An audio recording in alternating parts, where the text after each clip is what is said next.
Welcome all to Eat, Drink, and Explore with Cece. Today I'm feeling a bit under the weather and I just wanted warm, cozy, comfort food. And I thought, you know what?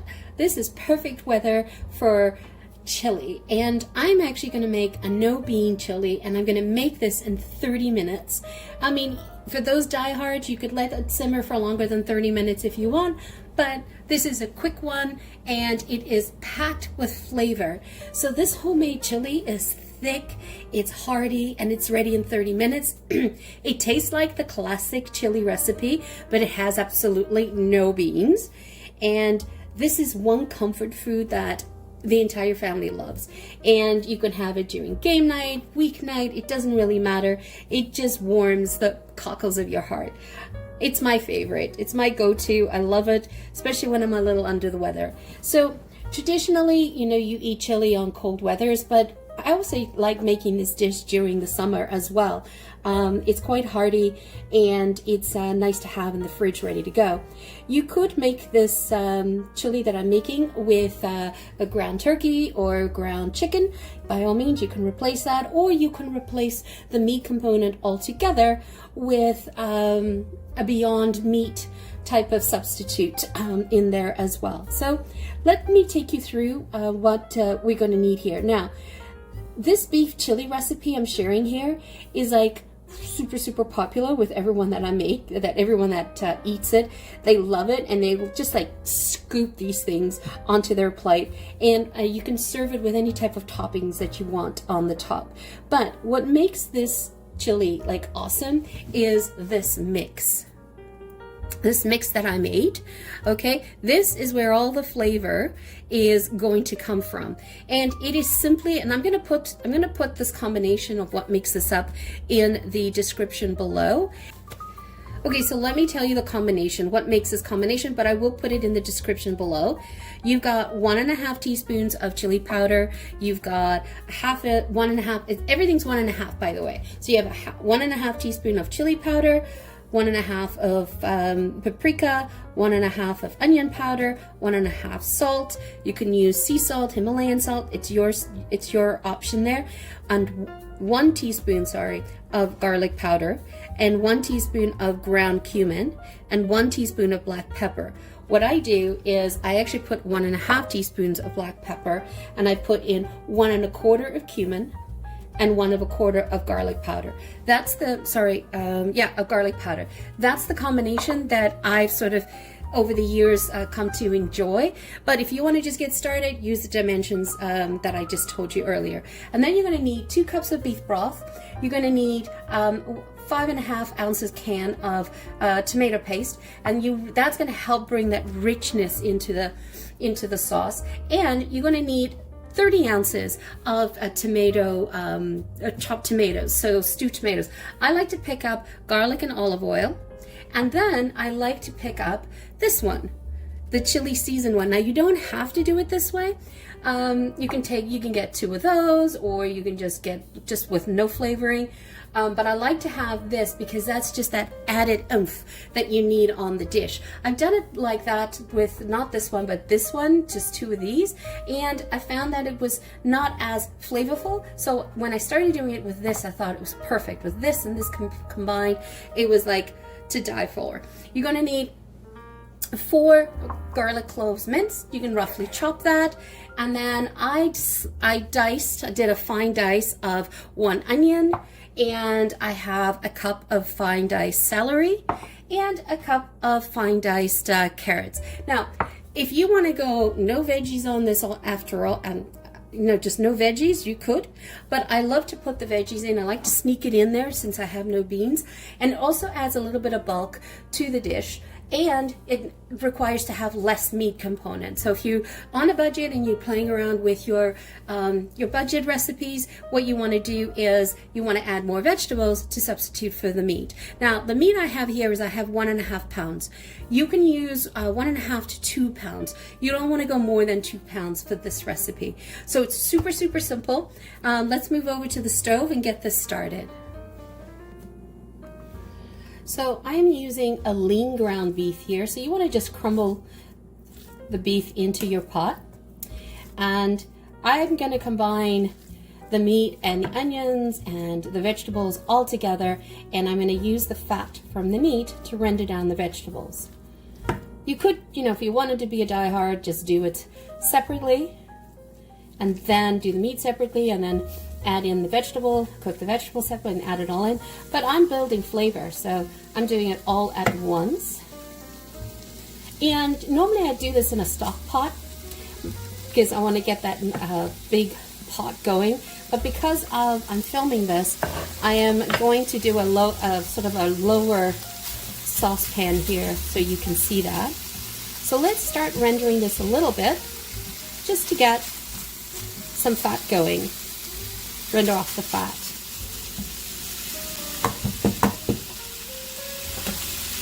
This is such an easy thing to do, and I love prepping this over the weekend so that I have it in the fridge ready to go during weeknights and meal prep taken care of. Don't worry, do not season the meat right now. There's plenty of seasoning in that combination that I talked about earlier. Okay, so I'm going to pop in the onions.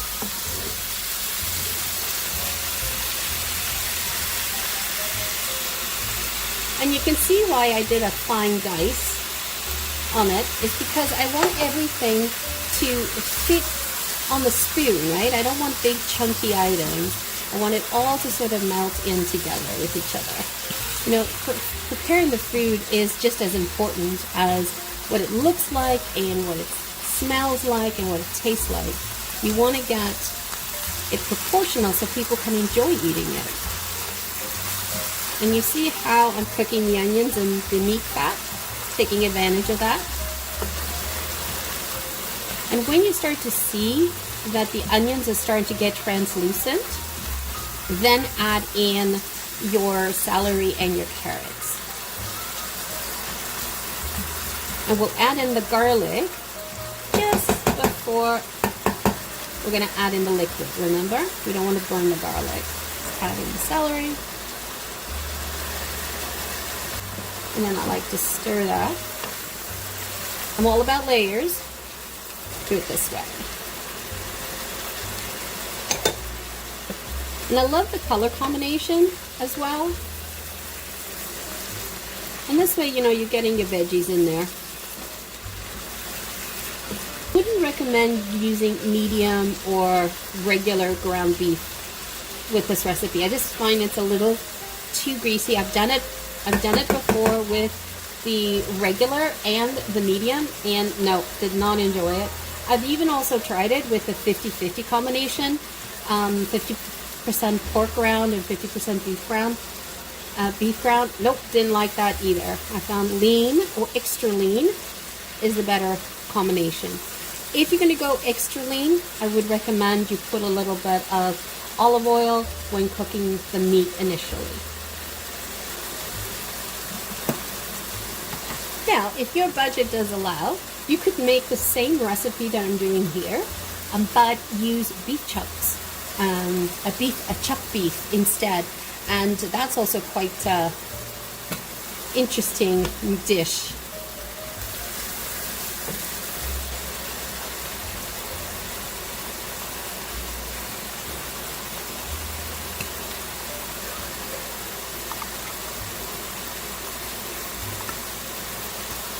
I love my little spoonula.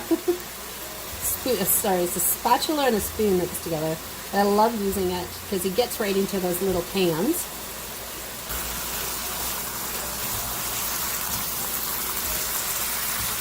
I like to put the tomato paste in prior to putting the tomatoes.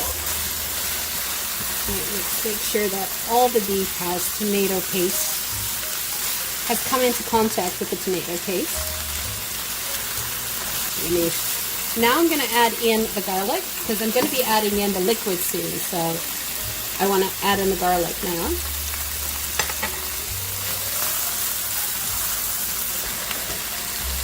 Okay, we're going to add in the tomatoes.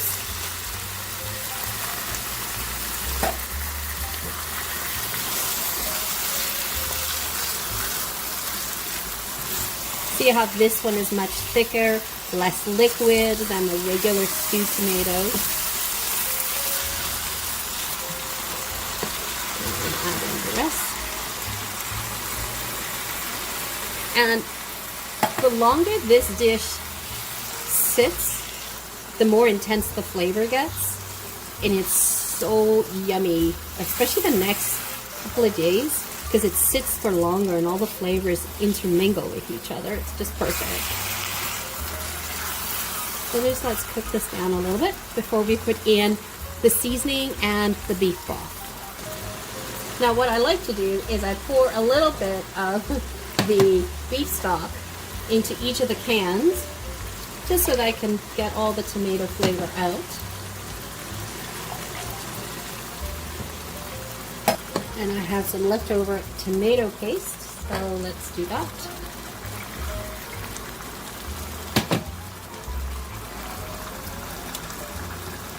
Extract all the flavor you possibly can. And that's 2 cups of beef broth. And again, I'm using the no salted beef broth. So if you are using beef broth with salt, you want to make sure that you reduce your salt component and maybe put half a teaspoon of salt, or leave the salt out completely of the spice mixture and add the salt in at the very end. Okay, so this is perfect. We have enough liquid here to allow us to simmer for about 25 minutes. And now we're going to add in the spice. Now I like to do it like this: stir it, mix it, so that I know that every layer is going to get some seasoning.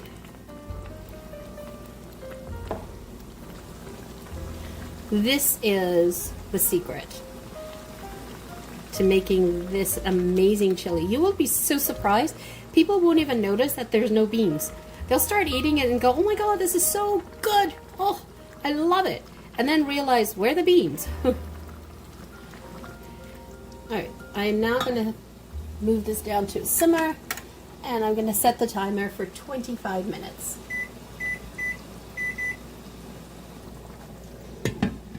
Alright, we'll be back in 25 minutes.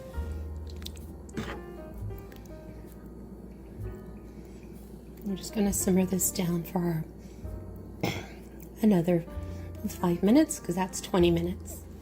So there you have it, folks. A beautiful no bean chili. So excited to have that, and I love to serve it just like this, family style, on the board with some crusty Italian bread. So let's give this a try. So let's take a look at the consistency of this. Isn't that, look at that. So yummy. Nice bowl. And now what you can do is you can serve this in a bowl, and I typically will slice up some avocado and put some avocado on top. You could add some additional cheese. You could do like a little bit of lime juice on that, or put some jalapenos on top. It's really your choice as you guys want to make it. So there's many variations that you can actually add on top of this. So let's give this a try. Look at that. It's so texturally. Oh, I made a mess. But let's take a look.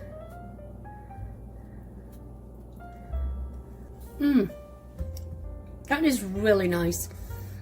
Just enough flavor, background flavor. It's not overwhelming.